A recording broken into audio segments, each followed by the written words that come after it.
વેવાઈની ચિઠ્ઠી હતી કે 1000 માણસો જાનમાં આવજો, નાગરી નાતે પગ આડો કર્યો, કોઈએ જાનમાં જવું નથી. આપણે જોઈ લઈએ એના ગગાને કેમ પરણાવે છે.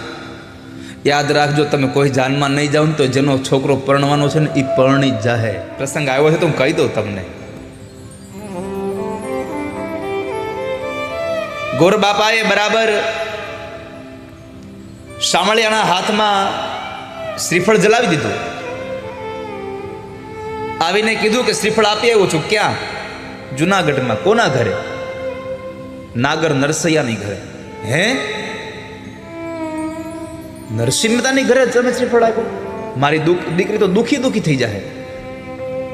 એની ઘરે કરતાલ સિવાય ક્યાં કાંઈ છે? તમે ના પાડી દો. બ્રાહ્મણે કીધું કે મહારાજ, અંગૂઠો કયો તો કાપીને દઈ દઉં, પણ જે અંગૂઠાથી ચાંદલો કર્યો છે હવે ભૂવા હું નહીં જાઉં.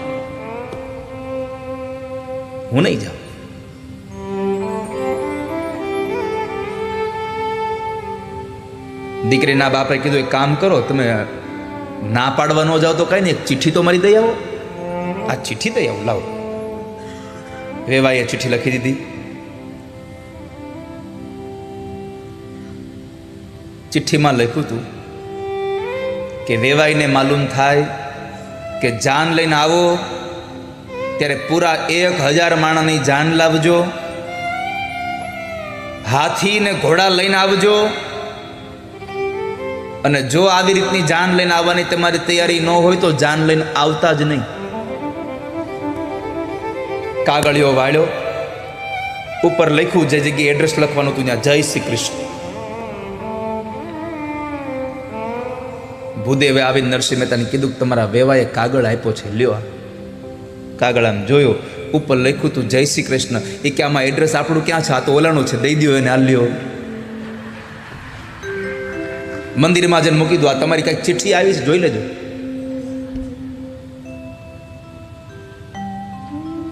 શામળિયાના લગ્ન આવ્યા. 8 દાડા બાકી હતા અને માણેક મહેતે કીધું, હાંભળ્યું મહેતાજી, હવે આ કરતાલ મૂકો ને. કેમ? અરે આપણા શામળિયાના લગ્ન આવ્યા, કેદી છે? 1 અઠવાડિયું બાકી રહ્યું છે. મહેતાજી કે હજી 8 દિવસ બાકી છે. આપણે 8 મહિનાથી ઉપાધિ કરતા હોય, લગ્ન છે. નરસિંહ મહેતા કીધું 8 દાડા બાકી, તો એટલી બધી ઉતાળ શું કરો છો?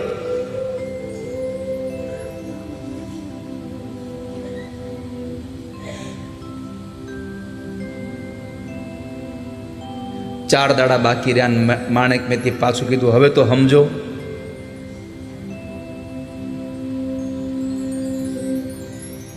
હવે 4 જ દાડા બાકી રહ્યા છે. તે મહેતાજી કે કામ કરો મહેતી. શું? એક ઘીનો દીવો આપો ને. મહેતી કે આ દીવો કરીને કરશે હું, મારે શું કરવું? પણ હવે પતિએ માગ્યો એટલે આપવો પડ્યો. દીવો આપ્યો. નરસિંહ મહેતાએ ભગવાનનું ભજન કર્યું. ભગવાનની કૃપાથી લઈ ગયા એને સીધા વૈકુંઠમાં. ભગવાને પૂછ્યું, નરસૈયા અત્યારે શું છે બધું? તો કે તમારા શામળિયાના લગ્ન આવ્યા એટલે તમને કહેવા આવ્યો છું. એમ ન કીધું મારા દીકરાના લગ્ન છે, તમારા શામળિયાના લગ્ન આવ્યા એટલે તમને કહેવા આવ્યો છું. ભગવાને પૂછ્યું, કેદી છે? 4 દિવસ રહ્યા છે. એ કે આટલો બધો વહેલો હું આવ્યો? હજી તો 4 દિવસ બાકી છે.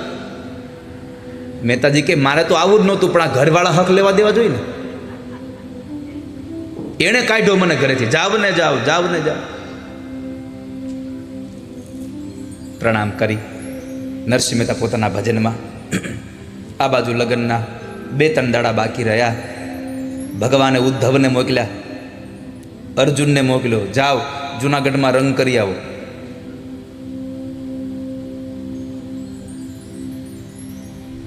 આખા જુનાગઢને રંગોળ્યું. ઉદ્ધવને કીધું, જાઓ હારા ભાતના પકવાન બનાવો. ઉદ્ધવ કે પ્રભુ, મેં કોઈ દી કડછો પકડ્યો નથી હાથમાં. હું તો તૈયાર થાળી ઉપર ગયો જ્યારે હોય ત્યારે. તમે જાઓ તો ખરા. ભગવાને ઉદ્ધવને મોકલ્યા રસોઈ બનાવવા માટે. આવીને માણેક મહેતે નરસિંહ મહેતાનો દરવાજો ખટખટાયો. ખડકી હતી હાકળવાળી. હવે તો ડોરબેલ આવી ગયા. અને એમાં કેટલી સિસ્ટમ આવી ગઈ. અંદરથી પાછું બેલ બંધ હોત થઈ જાય. બહાર ગમે એટલી ચાપુ દબાવ્યા જ કરો અંદર વગડે જ નહીં. અને પછી આપણે એને કંઈક તમારી ઘરે આવ્યા, બેલ બહુ માર્યા, અરે વાગ્યો નથી, એમ જ ઘરમાં જતા.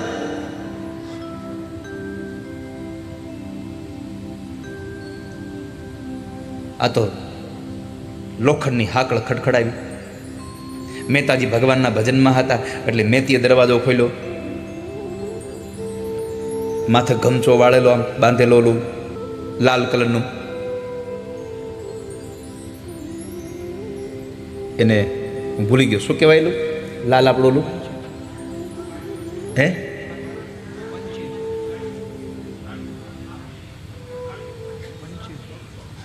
ગમચો જ કહેવાય ને કંઈક લાલ ફાળ્યું, જે કહેવાતું હોય તો સમજી ગયા ને હું એની વાત કરું છું. હા, એ બાંધ્યું હતું માથે. અને આમ અસલ તમે જુઓ ને તો મહારાજ જેવા જ લાગે ઉદ્ધવજી. હો, અને આવ્યા અને પૂછ્યું કે મહેતાજી છે ઘરમાં? હા છે ને. તમે કોણ? એ કે હું કંદોયો, રસોઈયો. કેમ? આપણે શામળિયાના લગ્ન છે તો બા રસોઈ બનાવવાની છે, તો હું બનાવું? એ કે એ મને ખબર ન. ઉભા હું મહેતાજીને બોલાવી આવ્યો. માણેક મહેતાજીને બોલાવી આવ્યા. મહેતાજી આવ્યા છે, પૂછું મહેતાજીને. મહેતાજી ઉદ્ધવને જોયા તો મહેતાજીની આંખમાં આંસુ આવી ગયા. મહેતાજી ઉદ્ધવે ઈશારો કર્યો, કાંઈ બોલતા નહીં હો, ભલે ઓળખી ગયા હો તમે, આ તો મારા પ્રભુનો પાર્ષદ આવ્યો છે. મહેતાજી, આપણે વાત થઈ હતી શામળિયાના લગ્ન છે તો હું રસોઈ બનાવવા માટે આવ્યો છું. આપણે શું રસોઈ કરવાની છે? આપણે કાજુ કતરી બનાવી છે કે બદામનો હલવો બનાવવો છે? મેથી મનમાં કે ઘરમાં શિંગદાણા છે નહીં, આને બદામનો હલવો બનાવવો છે.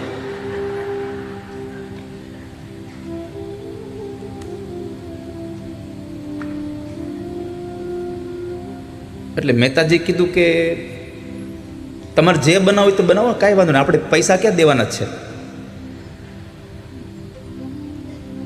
તમને જે સારું લાગે ભાતના પકવાન બને નાખો. કેટલા માણસ રસોઈ કરવી છે? કે જુનાગઢને જમાડી દો ને. ઉદ્ધવે રસોઈ પકાવી, અર્જુનને ઘરને રંગને રોગાન કર્યા. જાનનો દિવસ આવ્યો, વેવાઈની ચિઠ્ઠી હતી કે 1000 માણસો જાનમાં આવજો. નાગરી નાતે પગ આડો કર્યો, કોઈએ જાનમાં જવું નથી. આપણે જોઈ લઈએ એના ગગાને કેમ પરણાવે છે. યાદ રાખજો, તમે કોઈ જાનમાં નહીં જાઓ ને તો જેનો છોકરો પરણવાનો છે ને એ પરણી જ જાહે. તમારા વગરનો કાંઈ એમ નહીં કે હું માંડવે નહીં જાઉં. હગો બાપ નો આવે તો દીકરો કે ભાઈ હું માંડ મેળ આવ્યો છું, પરણી લેવા દો. કોઈ ના નહીં પાડે. બાપુજી કહે કે આ ઘોડું છે ને પછાડશે. એ કે કાંઈ વાંધો નહીં, ઊભા થઈ જાવ, પણ જવા દો ઘોડામાંથી.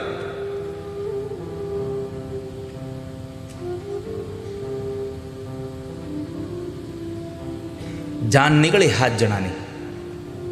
ગામના લોકો બધા બેઠા બેઠા જોયા કરે, કેવો લાગશે આ 7 જણાને જાનમાં લઈને જાય છે. વેવાઈના ગામ પાસે પહોંચવા આવ્યા ને ત્યાં લક્ષ્મીજી કીધું પ્રભુ કંઈક કરો. હેનું? એ કે આમ જુઓ, જાન જુઓ. ચિઠ્ઠીમાં વાંચ્યું હતું ને 1000 માણા લઈને આવવાનું છે. અને નહીં જાય ને 1000 માણા લઈને તો લાજ તમારી જાય, એની કાંઈ નહીં જાય. કારણ કે હરિને ભજતા આજ દિન સુધી કોઈની લાજ જતા દીઠી નથી. કારણ જેની સુરતા સાંભળ્યાને સાથ, જેને ભગવાનની હારે નાતો બાંધ્યો છે. અને ભગવાન એટલો દયાળુ છે ને, લાજ ન જવા દે. હો, એમાંય ભક્તોની લાજ તો ક્યારેય ન જવા દે. કેમ કે એને ભગવાનને પોતાના ભક્તો એટલા વાલા છે. મને પ્રાણ થકી મારા વૈષ્ણવો વાલા, મને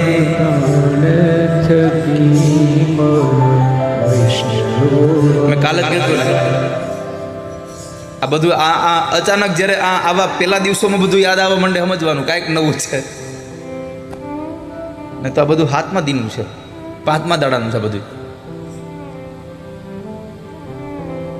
ભગવાનને એના ભક્તો એ બહુ વાલા છે. અને ભગવાનને ગમે છે શું કામ ભક્તો ખબર છે? નિત કરતા શ્રીનાથજીને કાલા રે વાલા,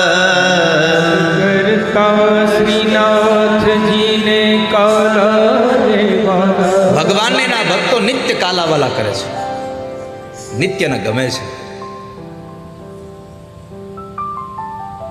એટલે પરમાત્મા પોતાની લાજ જવા દે, પણ ભગવાન પોતાના ભક્તોની લાજ ન જવા દે. લક્ષ્મીજી કીધું કંઈક કરો, તે ભગવાન કે હું એકલો જાનમાં તો થોડો હાર લાગે, જાનડીઓ વગરની જાન જ ન હારી લાગે. કે હાલો કે તમે એમ કરો મેકઅપ અને પહેરો હારા કપડા, હાલો. તે ભગવાને આખી જાન સ્વર્ગમાંથી વૈકુંઠમાંથી ઉતાર્યો. વૈકુંઠની દાસ દાસીઓને, લક્ષ્મીજીની દાસ દાસીઓને બધીને જાનડીઓ કરીને તૈયાર કરી. ભગવાનના જેટલા પાર્ષદો હતા બધાને જાનૈયા બનાવ્યા. એ ભાત ભાતના કપડાં પહેરીને નીકળ્યા બધા. હો, વેવાએ લખ્યું હતું ઘોડા અને હાથી લઈને આવજો. એમાં ઊંટ નહોતું લખ્યા, ભગવાન ઊંટ હોટ લઈને ગયા. ભગવાને બળદગાડા જોડ્યા. એટલા ઢોલવાળા, એટલા પપુડીવાળા બધાને લીધા હારે. ઘણાય વાંસળી વગાડે, ઘણાય મોરલી વગાડે, ઘણાય પાવા વગાડે, બધા હારે.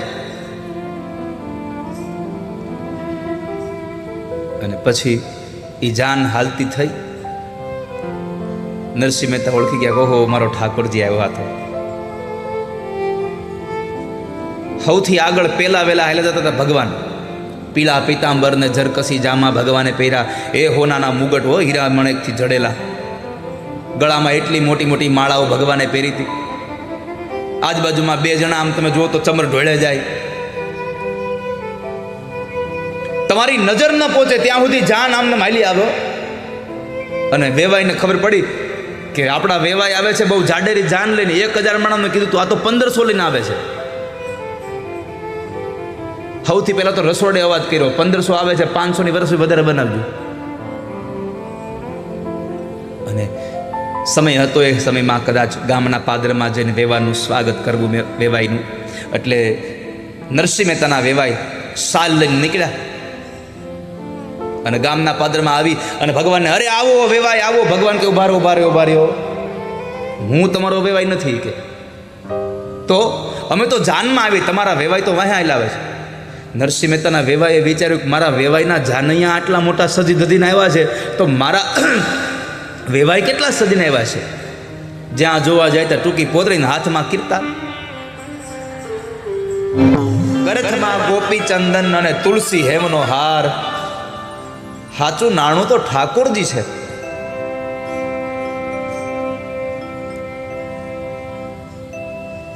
દોલતમાં ઝાંઝને પખાજ.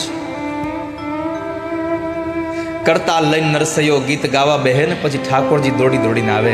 નરસૈયાને દોડવું ન પડે. નરસૈયાએ ભગવાનના હાથમાં પોતાની દોરી સોંપી દીધી.